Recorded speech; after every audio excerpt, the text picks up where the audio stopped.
เฮ้ย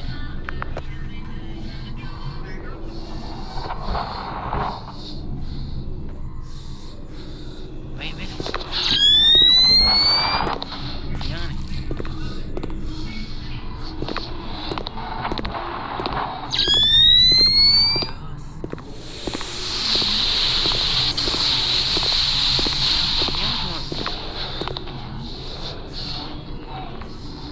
ผมว่ามันนึงมาเดียวเลย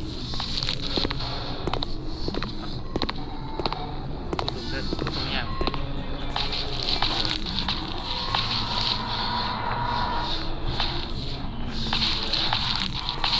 ยังเฮ้ย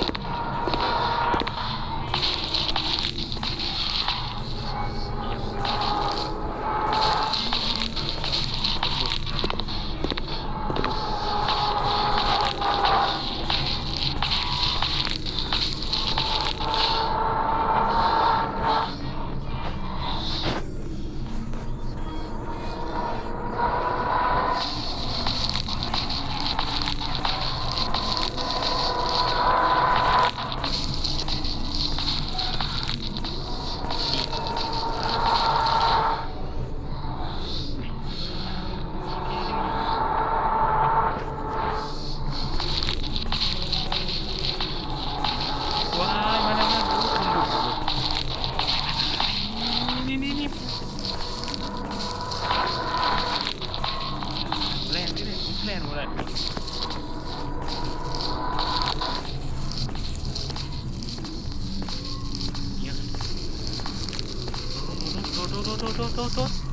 โดด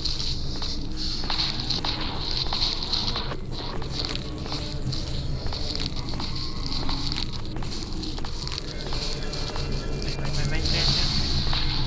เยอะตามคิวเลยตามมา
ลองมึงกันที่เป็นยังไงมาขอดูกันหมอนี่เฮียพูดระยะนะต้องแก้ว่าวเลยห้ามันดิปักเลยกูรู้เป็นไง